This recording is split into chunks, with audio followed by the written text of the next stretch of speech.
підходить, таку впирає ствол автомата в голову. У тебе є 2 минути, щоб все розказати. Я так повертаюся, дивлюся, горять ці 2 машини, ну, понятно, що з людьми разом. І там один постріл був, такий дикий крик, і потім ще 2 постріли і все. І там один труп, другий труп, тако прямо на дорозі. От тоді я побачив, що таке війна. Привіт! У 10-серійному проєкті «Буча міста незламних» ми показуємо бучанців, які постраждали від окупації, але не зламалися. І продовжують відновлювати свій бізнес, будинки, а також працюють на перемогу України. Тут ви почуєте і побачите, що пережили на початку повномасштабного вторгнення наші герої і героїні. І переконаєтеся, що бучанці – це незламні люди незламної країни. Мене звати Олександр Борцов, Буча – моє рідне місто. Давайте дивитися. Да мы вообще, можем делать все, що захотіємо. Такий дуже, думаю, ладно, все, понятно, треба трошки збавляти градус, бо дуже, тоді стало мені страшно. Він був якийсь такий, очі такі були дивні в нього. Але теж сказав, що повернуть. Бо в мене, я і свекруха моя, взагалі, мені здається, в неї це був такий теж найтяжчий на той час момент. Бо це син і це взагалі просто невідомість яка. Я їй тоді казала, я і собі це казала, кажу, да повернуть. Сказали ж, кажу, 3 вже групи прийшли, чи як сказали, що повернуть. І повернули. І це, напевно, найбільше диво, яке просто сталося з нами за ті дні. Десь через 4-5 годин завели, там сказали, мама, зустрічай сина. Вони спустились до нас в підвал, хлопці. Я розревілась, звісно, бо я вже я себе заспокоювала, але, чесно, я готувалася до найгіршого. Запрошуємо вас подивитися попередні епізоди проєкту «Буча місто незламних». Також не забувайте поширювати це відео серед ваших друзів та знайомих і коментувати його. Добрий день. Доброго дня. Представтеся, будь ласка. Я Данішевський Олександр, житель Бучі, не зовсім корінний, бо родився в Одеській області, але із 90-х років проживаю тут. Опишіть, будь ласка, цей день, коли вас забрали в полон. Як це відбувалося хронологія? Так, це було 6 березня зранку. Тобто вони перед цим до нас зайшли, там розбили вікно, позабирали телефони і залишили у спокої. А потім зранку приходять, чую, стукають у двері, я виходжу, заходять їхні солдати і до мене «собирайся». Я кажу, куди? «Собирайся». Я думав, тоді в нас тут по телеграмах гуляла інформація, що вони забирають цивільних, садять в автобуси і прикривають начебто свої колони, розбавляють. Я думав, що мене забрали туди. Взяв з собою рюкзак, там всі свої речі, пішов, попрощався із своїми. І пішов. Вивели через дорогу, там вони, в них якийсь був штаб, взводи, я так зрозумів, тому що там чоловік 10, не більше було. І потім почав, каже, що у тебе в телефоні знайшли там фотки з горівшої техніки, те, що на вокзальній колону у нас розбили. І що, давай розказуй. Я кажу, що розказувати? Як ти корректировщик, тут це саме, як з ким зв'язувався, там наводив, там то все. Кажу, хлопці, я взагалі навіть поняття такого не маю, що це таке. Ні, то ти краще розкажи нам, тому що зараз ми тебе відвеземо, где-то дальше, там с тобой никто церемониться не будет, там оттуда никто не возвращался еще. Я вже знав, все розказав.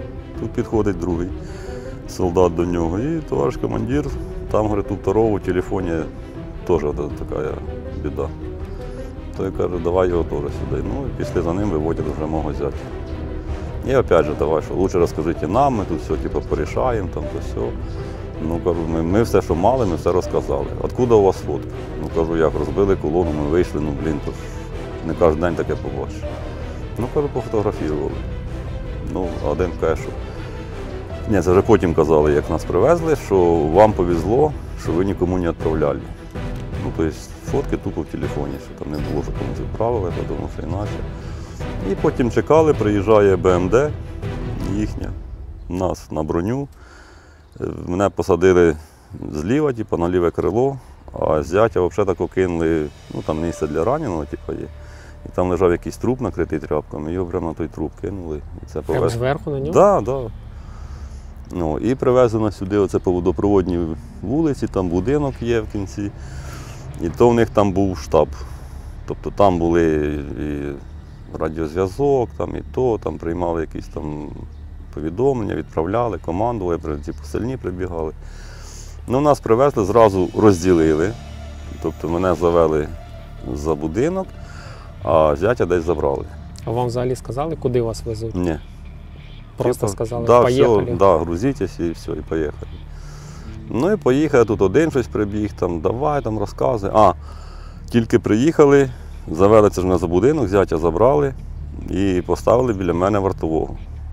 Ну, стоїм, я мовчу, він мовчить. Сидів вже на колінах, капюшон обов'язково так на голову, щоб, не дай Бог, когось не побачити. Тобто нас попередили зразу, що як тільки ви когось побачите, ви трупи. Тобто не можна було дивитися вгору, там то все.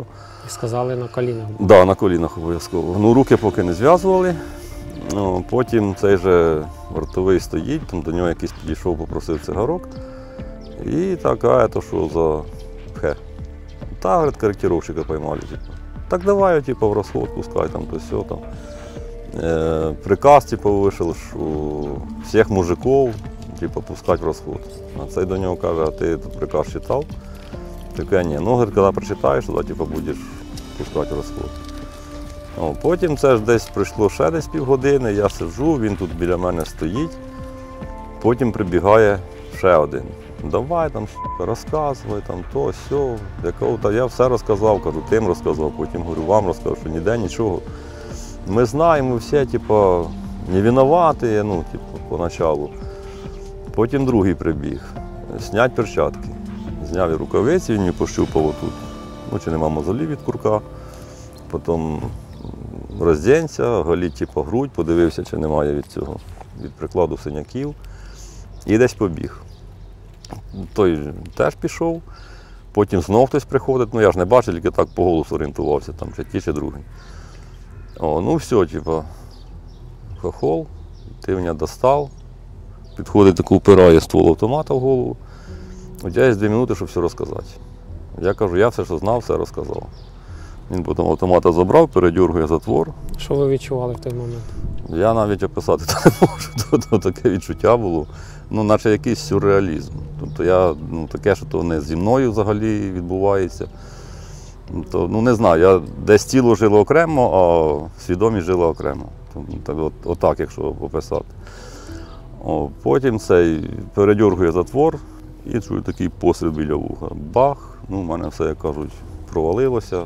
Ну, а потім, ну, як чую, що я живий. І мало того, що живий, що ще нічого не болить. Ну, я тоді, типу, в науку, там, то все, і теж ушов. Потім ще десь пройшло півгодини. Ну, це так, це все відносно там, по часовим цим. Ну, потім приходить ще один, руки назад.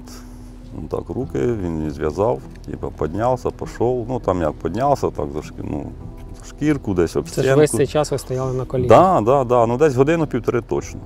І то вже було. І дивилися в підлогу? Так. Піднімати, боже, ну, не можна було ніяк. Потім цей приходиться, зв'язав руки, піднявся, пішов, там заводять якийсь капюшон, ну, отак має бути, дивиться тільки під ноги. Заводять в підвал. Підвал, там все, позу ембріона прийнять, ну, там, ліг на цей, на бетонну підлогу. Рядом, дивлюсь, лежить зять. Ну, вони як двері відкрили, то там, наприклад, світло трохи впало, то я пізнав, що рядом лежить зять. І потім нас знову садять на броню і привозять додому. Типу, все, тихо, ті, що стояли, ну, через дорогу від нас, ті, що до нас заходили, і ті, що нас забирали з підвалу. Типа, все, мы тут, все, разобрались, ну, видите, там все хорошо, ну, видите, какие у нас люди, там, ваши не постреляли, там, то все. І каже, що ми там вам людішек підкинули. Ну, ми заходимо, ще, знаєте, тако, ноги ватні, йдеш, а ти не розумієш, в якій ти реальності, чи в ті, чи в цій. Потім заходимо в хату, ну, тут, понятно, сльози, наші дівчата там, ну, нас вже похоронили, ну, ми так думали. І там теж в тій хаті, ну, хатка маленька, і в ній було десь 15-18 людей. Що це за люди були? Це люди були звідти, з тої сторони, з Гостомеля, йшли в евакуацію в Ірпінь. Їх оці ж блокпост поставили там коло школи на перехресті. і їх всіх зупиняли. Хто їхав на машині, машину теж зупиняли, одних були навіть обстріляли біля вокзалу. Зупиняли там, обшукували, опять же шукали там татуювання всякі, ну це хлопці нам розказували. І всіх сюди, от їдьте туди, там є підвал, і будьте там. Да, потім що, ну як, почали якось приспосаблюватися до нових умов. Тобто ці людей пригнали, то їм же всім треба було поїсти. А ще як ті росіяни зайшли, типу на вулицю не виходіть, там все, світомаскировка, там всі діла, кажу, хлопці, а цей, ну там їсти приготувати, у нас на вулиці там мангал був, то можна вийти. Ну, якщо хочеш, виходи, там, ну, якщо на дим щось прилетить, то це как бы твоя проблема, там, то все, ну, понятно, що краще було не виходити. Одне, що кажу, у нас туалет, кажу, на вулиці, ну, в будинку теж був туалет, але ж води не було, світла не було, газу не було. Тобто, кажу, ви ж дивіться, 18 чоловік, ну, що робити? Ну, виходіть, ворота повинні бути відкриті, обов'язково, якщо виходиш, білі пов'язки на руках і йти отак. І йти, там, не біжать, там, не то, а йти отак медленно, типу, руки на виду, типу, все. Бо він же мені теж говорив, що от чому ви там, що, ну, там, через дорогу від нас труп жінки якоїсь лежав, ще як тільки вони зайшли, що чому ви гибнете, це не ми винуваті, це винуваті ви. Я кажу, як так, що? Ну, от ви не вмієте виконувати прикази. Вот если тебе сказали стоять, ты должен стоять. Там, не присідати, там, не біжати, а тупо стоять. Ну і там, що тобі говорять, це виконувати безоговорочно. Ви щось бачили, коли вас везли на підвал? На вулицях, яка була обстановка? Ну, як на підвал везли, то на вулицях було, ну, цивільних взагалі нікого не було. Стояли російські там БМП, БМД, тобто їхня бронетехніка. Було багато російських солдат, ну то я бачив так тільки краєм ока. Тому що наказ був, отако лягаєш на броню, дивишся під себе, вправо-вліво, Боже спаси. Ну і там їхати, не знаю, ми за хвилин 5 доїхали. Правда, вони дуже сильно блудили, особливо як туди нас везли. Не орієнтувалися? Так, да, тому що він от по Садовій проїхав, проскочив оцей поворот на водопровідну, проїхав аж туди далі, аж до центральної. Тут йому хтось там стукає по броні, що тут куди ти там на слово де прешся, давай розворачувай, той крутнувся там туди-сюди, потім знов не туди заїхав, а вже аж з третьої спроби він повернув туди, куди треба. А назад, як нас везли, то взагалі, ну, в мене ще стан був такий, що я ще не вірив своєму щастю, що ми до цих пір живі, що нас везуть додому. Тобто я, ну, взагалі не пам'ятаю, що там, де, що було зліва, що було справа. У той же день, як вони зайшли до нас, це було 5 березня, через дорогу вони ж в нас спочатку поставили свої БМД, потім їхній командир узнав, що у нас в підвалі там дитина, сказав його вигнати, вони через дорогу переїхали, там провалили ворота. І туди під вечір привезли якогось хлопця, ну, з простріляними ногами. Тобто він їхав на велосипеді, я так розумів, його хотіли зупинити, він там хотів втікти. І йому прострелили 2 ноги. Ну, наскільки я бачив через відкриті ворота, що йому там намагалися надати першу допомогу, там жгути, це все. Але цей командир підійшов, що ви смотрите, давайте прячьтесь. І він, типу, не жилець, тому що там кровопотеря, він, типу, стече. І потім його під руки, під ноги, тобто під руки взяли, затягли за будинок і там його застрелили. Ну, тобто ми чули крики, що давай, сука, розказувай, там, то все. І там один постріл був, такий дикий крик, і потім ще 2 постріли і все. Ви взагалі розглядали до цього, як вони прийшли, варіант евакуації? Так, да. Ну як, всі почали тут. У нас об'явили, що з Ірпеня, з вокзалу будуть тягати вагони паровозом, тому що вже лінія КПРА не працювала, їх побили. І ми хотіли, ну там сказали, що тільки вивозити будуть жінок і дітей, ну і старих. Тобто ми хотіли дочку, там, сваху, внучку, щоб вивезти, посадити їх туди в потяг і самим вже якось так тут виживати. Але це було 3 березня, начебто спакували машину, вже все було на низькому старті, так сказати. І я кажу, що піду, подивлюся, що робиться. Прийшов туди по водопровідній, пішов до себе на Яблунську, до будинку. Була така тиша, що було аж страшно. Взагалі? Взагалі, ніде не гавкнула ні собака, не було, людей взагалі не було видно. Я ще зайшов до себе на квартиру, все тихо, все спокійно, начебто не було там вчорашніх цих пострілів, цих бомбардувань Гостомеля, тому що бухало постійно. Я собі думаю, дивлюсь, все класно, все тихо, ми зараз вийдемо, їх зараз вивеземо, все буде добре. І потім вийшов на Яблунську, сюди проходжу, ще мені назустріч повернуло 2 автомобіля білих. І тут ззаді така черга. Це з БТР, я так розумію. І 2 вибухи зразу. Я так повертаюся, дивлюся, горять ці 2 машини, понятно, що з людьми разом. І ще я не сообразив, мене так наче хто в плечі пихнув, тікати. Я добігаю до повороту на водопровідну і дивлюсь коло ноги такі, вогняні бджілки так літають. Я вже тоді зрозумів, що то вже стріляють. А він став там на Яблунській біля швидкої допомоги і так прострілював всю вулицю. І ви звідти почали тікати додому? Так, додому я їм зразу зателефонував, що кажу, все, бігом всі в підвал, нікуди сьогодні ніхто не їде, що взагалі це неможливо виїхати, тому що розстрілювали машини всі. Це в нас була така, начебто, спроба евакуюватися. А який тоді маршрут для евакуації ви обрали? То у нас вибір був невеликий, то обирали нам росіяни маршрут. Вони сказали, що водопроводної не можна, вокзальна ж була забита згорівшою технікою. Тобто сказали, що йдіть туди наче на 9-ту школу і там полями, городами. Оце ми йшли якраз по цій вулиці. Це по Назарія Яремчука? Так, сюди. Тут пару разів проїхав танк, тобто тут їх майже не було. Просто ви йшли, а він проїхав? Так, по тій дорозі пролетів, ніде ніхто нічого, ніхто навіть нічого не крикнув. А потім, вже як ми повернули туди на вулицю Яблунську, туди вверх, тоді я побачив, що таке війна.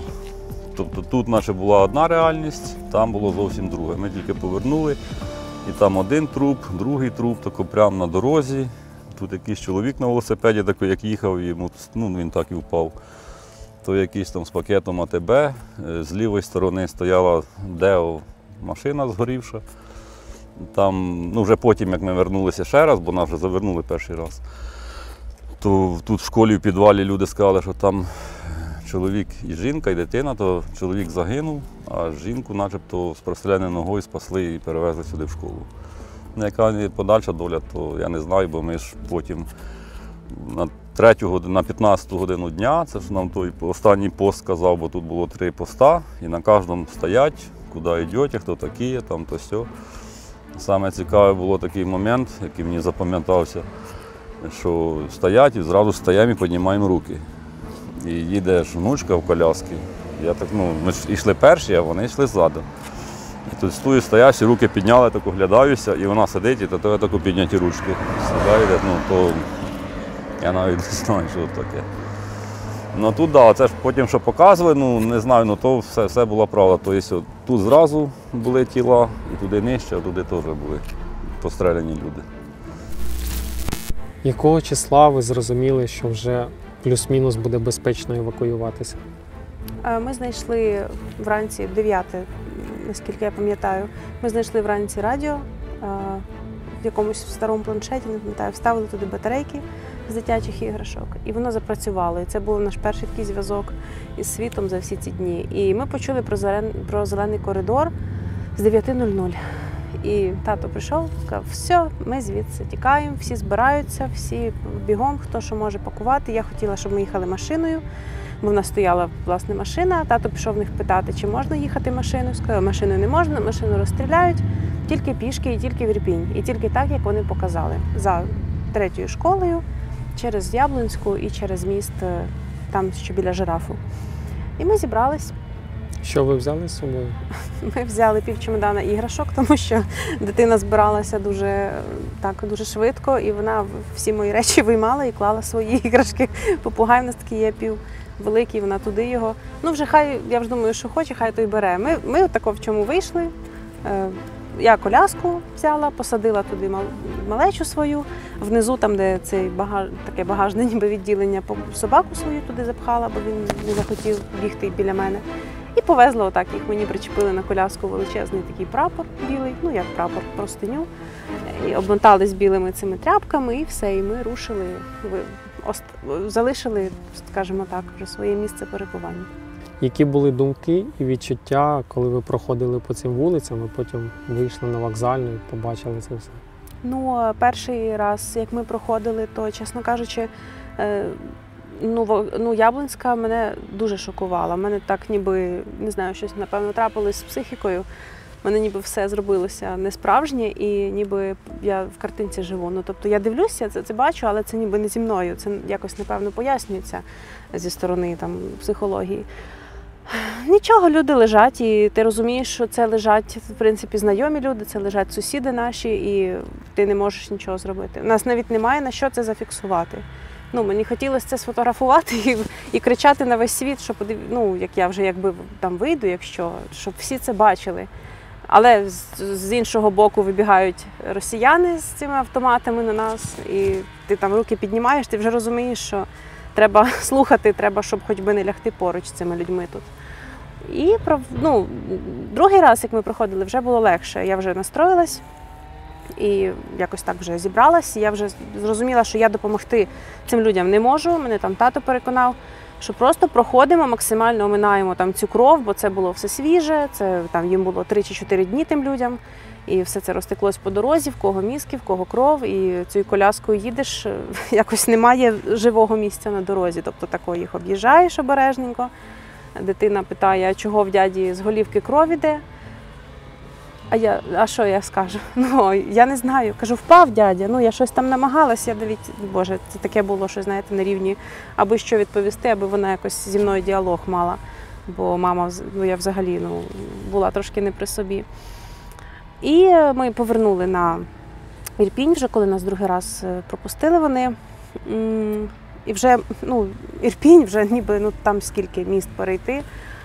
І там виїхала машина перед нами, десь, може, метрів 300 від нас. І, видно, налетіла на міну.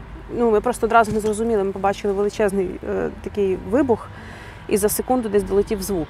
Тобто я трошечки перестала чути, я нахилилася до Саші, до дитини, там подивитися, чи в нормі вона. Вона нормально не плакала, нічого, вона на мене подивилась, кажу, Саш, все нормально, все добре. Я зразу хотіла йти назад, бо я щось так собі зрозуміла, що це вони вже нам стріляють в спину. І все, ми переходимо міст біля Жирафу, і нам кричать, стоять, руки догори, ніби. Ми підняли руки, підходять наші військові, нас забирають, проводять такі ніби як в обхід, бо не можна напряму, передають ДСНС, і нас садять в автобуси, і ми їдемо в Ірпені, їдемо по тому маршруту, який був погоджений цим зеленим коридором. Коли повернулися у Бучу? Чоловік повернувся одразу, як Бучу деокупували, це початок квітня. Він привіз гуманітарну допомогу зі Львову і таким чином потрапив додому, відновлював будинок для того, щоб ми повернулися з дитиною якомога швидше. Ми повернулися в кінці травня. Що вразило найбільше, коли ви повернулися і побачили це все? Особисто мене вразило те, що ті всі люди, яких ми бачили тоді на дорозі, мертвих, вони пролежали так весь час. Чим займалися, коли повернулися? Власне, перше питання – це донечку лікували, тому що після підвалу був кашель, боліли ніжки, там були проблеми теж. Тобто для мене це було першочергове. У мене була робота, на яку я вже мала теж повертатися, тому я потихеньку почала там вливатись назад в колектив. Це теж, воно можливо не хотілося, не було сил, але ти вже їдеш і ти розумієш, що ти вже щось ти робиш і якось далі ти живеш. І це давало таку силу робити щось далі. Але переважно це, звісно, дитина, бо це в першу чергу ми шукали якісь кружки, куди можна піти, куди можна її розважити. Всі повністю я вкладалась в неї. А чоловік, звісно, будинок відновлював. Це і вікна, і територія замінована, там треба було розміновувати і відновлювати все. У нього було багато роботи. Не забувайте поставити лайк цьому відео, а також підписатися на наш канал. Коли вже змогли більш-менш повноцінно повернутися до роботи? Оскільки моя робота пов'язана з вокалом, це така душевна річ, тому було дуже складно. І я заспівати, я не могла музику слухати, не те, що там співати. Але мене повернули мої колеги, тому що нам треба було виступати для наших захисників, і це давало якийсь підзаряд. Тому десь, я думаю, в кінці літа, в серпні, я вже почала більш-менш там щось співати, якісь пісні шукати. А в Бучі, в цю творчу нашу організацію, ми відновили в вересні. Власне, коли розпочався навчальний сезон, навчання, тоді ми теж почали вже рекламу трошки давати, трошечки так сміливіше вже крокувати. Чи багато учнів до вас повернулося вже на заняття? Чесно кажучи, деякі учні повернулися навіть раніше, ніж я. В плані були готові займатися раніше, ніж я. І мені писали, що а коли? Я кажу, ще трішки, тому що я розумію, що урок це також, треба мати ресурс, щоб якось навіть спілкуватися, якось там тримати правильний баланс на уроці. Але от вони мене теж підштовхнули. Повернули, звісно, не всі, але є там достатня кількість людей. І зараз потихеньку готуємо нових артистів, намагаємось. Подальші плани в житті і в роботі? В роботі, в плані ансамблю все там достатньо стабільно, і я думаю, що так далі й буде. А в Бучі дуже хочемо нашу організацію більше розвивати. Ми хочемо організовувати концерти. До повномасштабного вторгнення ми планували великий благодійний концерт, але, на жаль, так не стався він. Зараз будемо розвиватися, будемо робити нові проекти, тому що ми розуміємо, що ми володіємо музичними знаннями, а музика це, вона має дуже великий вплив на психіку, на психоемоційний стан людей, і що вона може допомогти відновитися тим самим діткам, нашим бучанцям, і тому хочемо тут розвиватися трошки ширше в цьому плані. Що найстрашніше було для вас під час окупації? Під час самої окупації, коли забрали мого чоловіка і тата. Що для вас Буча? Буча – це частинка мене, це моє рідне місто, моє рідне місце, в яке хочеться повертатися і в якому хочеться жити. Яка Буча до окупації та після? Абсолютно різна. Абсолютно. Під час окупації таке враження, що життя просто залишило це місце, а після окупації багато дітей, багато жінок, чоловіків, людей, всі працюють, всі як мурашник такий, всі щось роблять, і це вражає насправді. Чого вам не вистачає у Бучі зараз? Зараз? Та я навіть не знаю. Мені вистачає всього, напевно. У мене немає ніяких запитань до цього міста, чи мені подобається і все. Зараз я вражена навіть, що так можна відновлюватись, що наші люди мають таку силу, надсилу, після того, що тут було, повернутися до такого життя, як зараз воно є. Що хочете побажати росіянам? Складно відповісти без ненормативної лексики. Всього найгіршого. Як я бажаю всього найкращого, я бажаю їм всього найгіршого. Яка подальша доля Росії, на вашу думку? Я думаю, що навряд чи так вона чи розвалиться, чи щось. Це дуже велика, на жаль, дуже велика система. Чесно вам скажу, мені після всього цього байдуже на її долю. Можливо, так не можна казати, але чи треба якусь співучасть приймати. Але мені абсолютно на них все одно. Я їх не слухаю, я їх не дивлюсь, я намагаюся з ними спілкуватись, і я просто хочеться їх якось всіх зібрати, закрити, і щоб вони не чинили шкоди світу. Дуже дякую вам за інтерв'ю. Я дуже дякую вам також. Слава Україні! Героям слава!